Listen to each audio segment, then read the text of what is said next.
तीसरे का दूसरा क्वेश्चन है, निम्नलिखित को P बटा Q के रूप में व्यक्त कीजिए। देखिए एक्सरसाइज 1.3 क्वेश्चन संख्या है आपके पास तीसरे का दूसरा।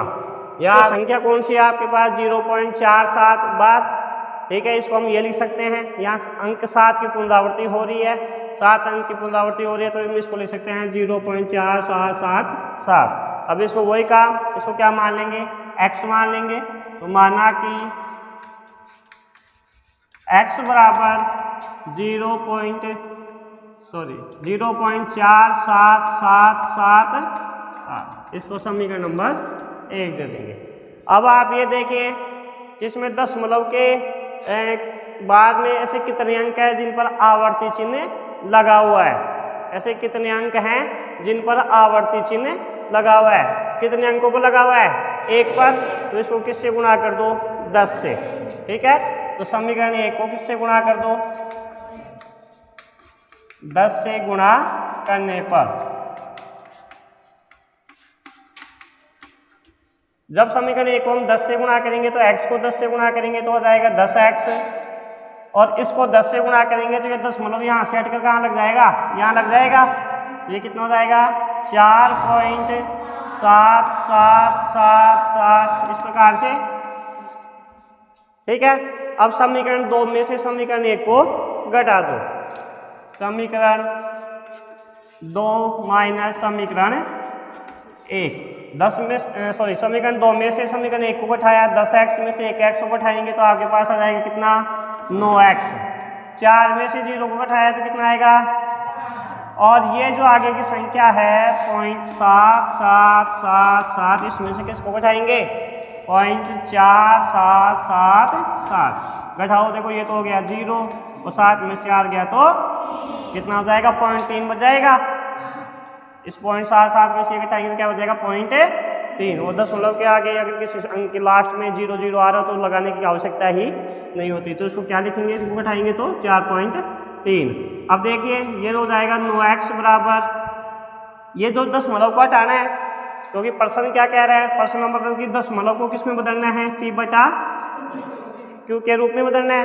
तो ये तो दशमलव आ गया, तो इस दशमलव को हटाना है, और दशमलव को हटाते हैं तो हम जानते हैं कि जैसे इसमें से दशमलव को हटाएंगे तो इसको क्या लिख देंगे, 43 बटा, दशमलव से पहले कितने अंक हैं, दशमलव से पहले 1 अंक है तो 10 का भाग लगा दो, 2 अंक है तो 100 का भाग लगा दो, दशमलव से पहले 3 अंक है तो किसका भाग लगा दो, 1000 का।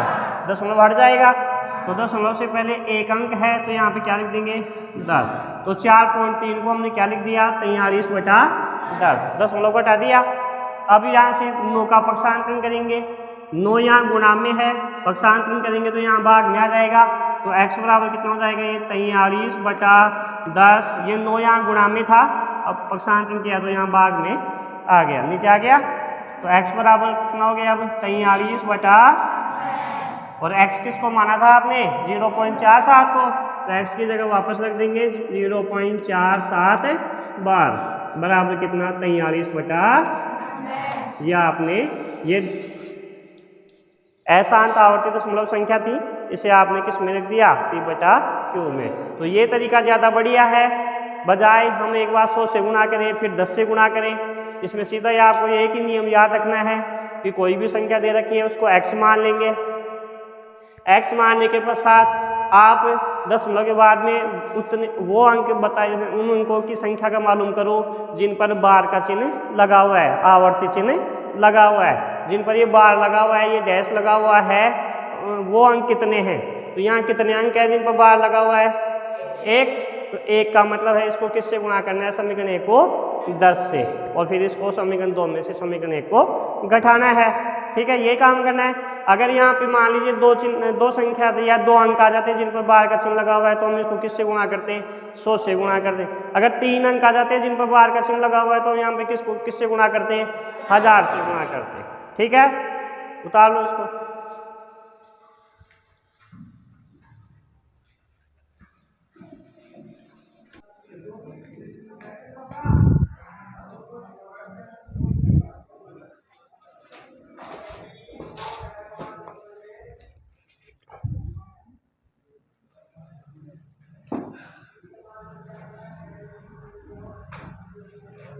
प्रश्न संख्या 8,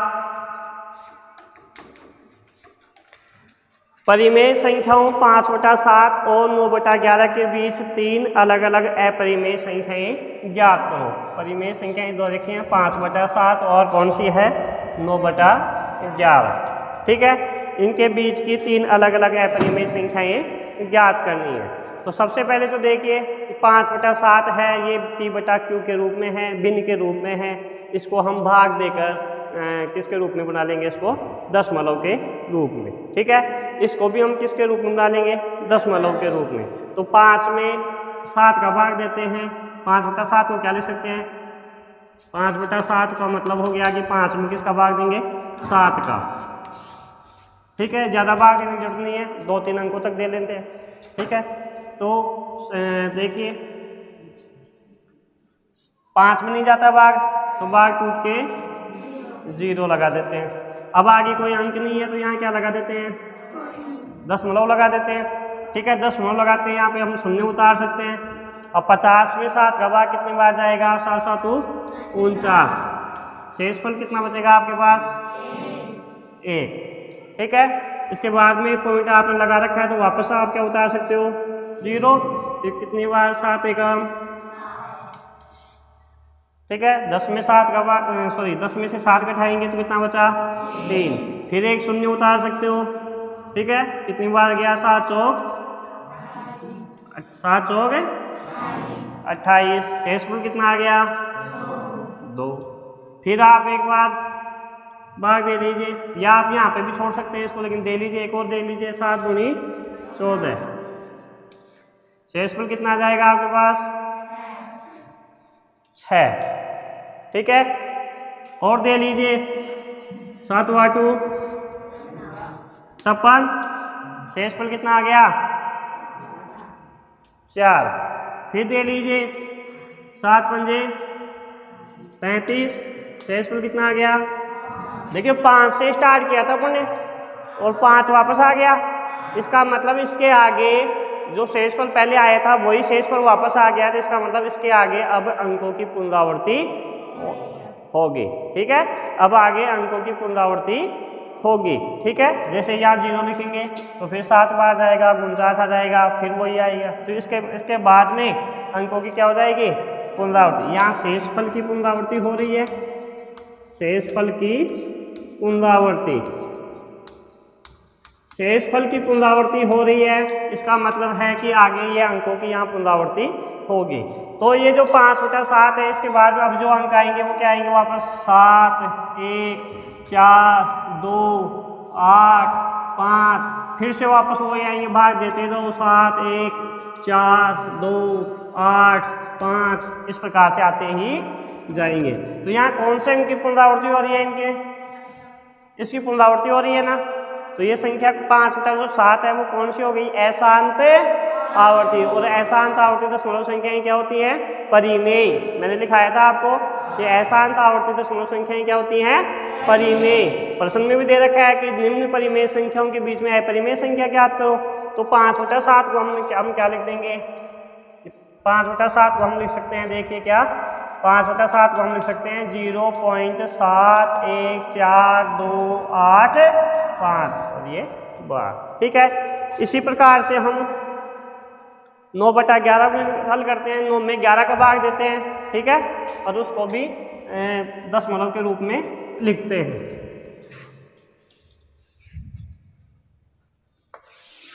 9 में 11 का भाग देंगे तो देखिए 9 में 11 का भाग नहीं जाता, तो सबसे पहले तो भाग टूट के कितनी हो जाएगी, 0। आगे कोई अंक नहीं है उतारने के लिए, तो यहाँ क्या उतार देंगे, दशमलव लगा देते हैं। दशमलव लगाते हैं, यहाँ पे हम 1 0 लिख सकते हैं। ठीक है, अब 90 में 11 का भाग कितनी बार जाएगा, 11 8 88। 90 में से 88 घटाएंगे तो शेषफल आपके पास आ जाएगा कितना, 2। अब आगे कुछ अंक नहीं है उतारने के लिए, पॉइंट आपने लगा रखा है, तो वापस यहाँ क्या लगा सकते हैं, 0। ठीक है, तो 20 में 11 का भाग देंगे तो कितनी बार जाएगा, 11 एकम, शेषफल कितना जाएगा, 9 से स्टार्ट किया था ना अपन ने, वापस 9 पर ही आ गए। 9 से स्टार्ट किया, शेषफल वापस 9 ही आ गया, इसका मतलब इसके बाद में अंकों की क्या होगी, अब पुनरावृत्ति होगी। ठीक है, तो यहाँ पे शेषफल की पुनरावृत्ति हो रही है। शेषफल की पुनरावृत्ति का मतलब है जो शेषफल शुरू में था वही शेषफल वापस आ गया, तो शेषफल की यहाँ क्या होगी, पुनरावृत्ति। शेषफल की पुनरावृत्ति हो गई तो ये अंक वापस अब यहाँ से भागफल रिपीट होता जाएगा। समझ में आ रही है बात? डॉट डॉट डॉट भाग करते जाओ, खत्म ही नहीं होगा। ठीक है, तो ये भी कौन सी संख्या हो जाएगी, 9/11 क्या है, अशांत आवर्ती। तो इसमें हम 9/11 को क्या लिख सकते हैं बताओ, 9/11 को क्या लिख सकते हैं, कौन से इनकी पुनरावृत्ति हो रही है, इनकी हो रही है, तो 9/11 को हम क्या लिख सकते हैं, 0.81 बार। अब इन दोनों परिमेय संख्याओं के मध्य हमें 3 अपरिमेय संख्याएं ज्ञात करनी है। ठीक है, तो अपरिमेय संख्याएं क्या होती हैं, आपको बता रखा था। अशांत अनावर्ती दशमलव संख्याएं क्या होती हैं, अपरिमेय। तो यहाँ पे 3 अपरिमेय संख्याएं लिखनी है अपने को, 3 अपरिमेय संख्याएं। तो अपरिमेय संख्याओं का मतलब हो गया कि आपको 3 अशांत अनावर्ती दशमलव संख्याएं लिखनी है। क्या लिखनी है, 3 अशांत अनावर्ती दशमलव संख्याएं। ठीक है, तो इनके बीच की लिखनी है। अच्छा एक चीज बताओ, ये कितना है, 0.714285, ये कितना है 0.81। मैं यहाँ पे एक संख्या लिखता हूँ, जरा बताना आप मेरे को कि वो संख्या इन दोनों के बीच में ही आएगी क्या। ठीक है, मैं लिखता हूँ अपनी इच्छा से 0.7, यहाँ 1 है तो मैं लिख देता हूँ यहाँ 2, तो ये इससे ज़्यादा हो गई कि नहीं, ये 0.71 है, ये कितनी हो गई 0.72। अब ये इसको क्या लिखना है, अशांत अनावर्ती के रूप में लिखना है।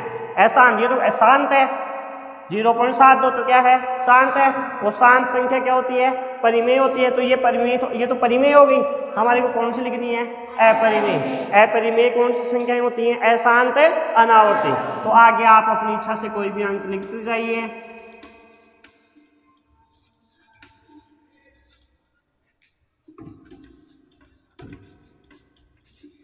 बस अंकों की पुनरावृत्ति नहीं करनी है। तो देख, तो ये जो मैंने संख्या लिख दी वो संख्या इससे बड़ी है और इससे छोटी है, मतलब इन दोनों के बीच में ही है। तो एक संख्या तो ये हो गई। दूसरी संख्या आप लिख दो कौन सी, 0.7, इस 2 की जगह कितना लिख दो, इससे बड़ी हो गई और इससे क्या है, छोटी है। आगे एक संख्या ये लो,